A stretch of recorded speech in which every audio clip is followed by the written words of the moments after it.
আসসালামু আলাইকুম sir. Ma'am ওয়ালাইকুম আসসালাম, আমি আপনার অপেক্ষায় আছি। স্যার এই মুহূর্তে অফিসে আছি, কিছু কাজ বাকি আছে, সেরে আপনাকে ফোন দেই। ফোন দেওয়ার দরকার নেই, সিজনে আপনার জন্য অপেক্ষা করছি, সরাসরি চলে আসুন। কিন্তু আমার যে একটু দেরি হবে। আমি একজনও অপেক্ষা করব। স্যার এত প্রেম কিন্তু আমার বিপজ্জনক। বিদ্যুৎ বিপজ্জনক, স্পর্শ করলেই জীবন শেষ, কিন্তু বিদ্যুৎ ছাড়া দুনিয়া এক মুহূর্তও চলে না। বুঝতে পেরেছি, ব্যারিস্টারের সাথে তর্ক মানে নিশ্চিত পরাজয়। আরে ব্যারিস্টার সাহেব যে আসুন। আমার তো চিনতেই কষ্ট হচ্ছে, আজকে কিন্তু আপনাকে সুপার লাগছে।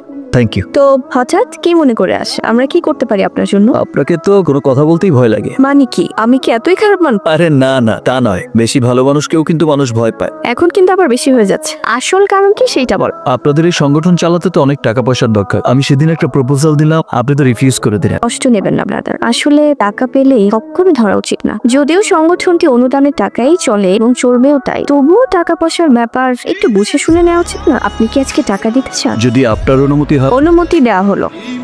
ব্যারিস্টার সাহেব আপনি কিন্তু ভালোই খোঁজা নিতে জানেন। আইনের লোকরা তো এই বিষয়ে খুব দক্ষ হয়, জানেন না? Thank you so much. হ্যাঁ ভূমি বল।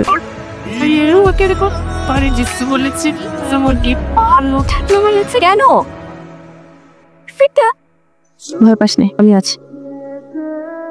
আসসালামু আলাইকুম চাচা। ওয়ালাইকুম আসসালাম। ভূমিকে একদিনের মধ্যে বাড়ি ছাড়তে হবে, এমনকি মহল্লা ছেড়েও চলে যেতে হবে। কারণ কি চাচা? ঠিক আছে, মহল্লা ছেড়ে না, প্রয়োজনে ঢাকা শহর ছেড়ে চলে যাবে, কিন্তু ওর অপরাধ? সব কথা তো আর বলা যায় না মা, আমার উপর চাপ আছে। কিসের চাপ? অন্তত এক দুজনের নাম তো বলে। দ্বারা আপনাকে চাপ দিচ্ছে, একটু চাপ টাপ সামলানোর ক্ষমতা অর্জন করেন চাচা। আসি চাচা, আসসালামু আলাইকুম। ওয়ালাইকুম আসসালাম। তুই উপরে যা, হ্যাঁ একদম টেনশন করিস না। হ্যাঁ সরি ব্রাদার। ওকে। প্রথম দিন অফিসে এসেছিলেন, একটু বসতেও দিতে পারিনি। দ্বিতীয় দিন আসলেন, একটু যে চা খাওয়াবো সে উপায় ছিল না। আর এখন যদি বলি আমার রুমে চলেন, বুঝতেই তো পারছেন কি হবে। তাহলে চলুন অন্য কোথাও গিয়ে এক কাপ কফি খাই। আপনার যদি সময় থাকে আমার কোনো আপত্তি নেই। কিছুই তো বলছেন, আসার পর থেকে একদম চুপচাপ। কি বলবো, যতবার তোমার কাছে এসেছি এক এক সময় তোমার এক এক রূপ দেখি আমার ভাষা হারিয়ে যায়। সারাদিন মানুষের জন্য কাজ করি, যত ব্যস্তই থাকি, আমিও তো একটা রক্ত মাংসের মানুষ। জগতে আমার কেউ নেই স্বাধীন, মা নেই, বাবা নেই। তুই অনেক বদলে গেছিস বাবা। আগের চেয়ে বেশি খারাপ হয়ে গেছি? না, ঠিক তার উল্টো। প্রেমে পড়েছিস, একদিন মেয়েটাকে নিয়ে আসিস, আমি ওকে পুতুলের মতো করে সাজাবো। আসসালামু ফরিদ ভাই। ওয়ালাইকুম আসসালাম। ফরিদ ভাই না, সুজন ভাই বলছি। আপনার ফরিদ ভাই ট্রান্সফার হয়ে চলে গেছে। আপনি কি ভূমি নামে কাউকে চেনেন? জি ভাই, আমাদের মহল্লাটা। ভুলেও যেন আর ওকে ডিস্টার্ব না করেন। জি স্যার।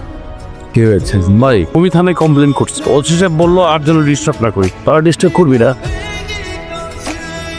আসসালামু আলাইকুম স্যার। ম্যাম ওয়ালাইকুম আসসালাম, আমি আপনার অপেক্ষায় আছি। স্যার এই মুহূর্তে অফিসে আছি, কিছু কাজ বাকি আছে, সেরে আপনাকে ফোন দেই। ফোন দেওয়ার দরকার নেই, সিজনে আপনার জন্য অপেক্ষা করছি, সরাসরি চলে আসুন। কিন্তু আমার যে একটু দেরি হবে। আমি একজনও অপেক্ষা করব। স্যার এত প্রেম কিন্তু আমার বিপজ্জনক। বিদ্যুৎ বিপজ্জনক, স্পর্শ করলেই জীবন শেষ, কিন্তু বিদ্যুৎ ছাড়া দুনিয়া এক মুহূর্তও চলে না। বুঝতে পেরেছি, ব্যারিস্টারের সাথে তর্ক মানে নিশ্চিত পরাজয়।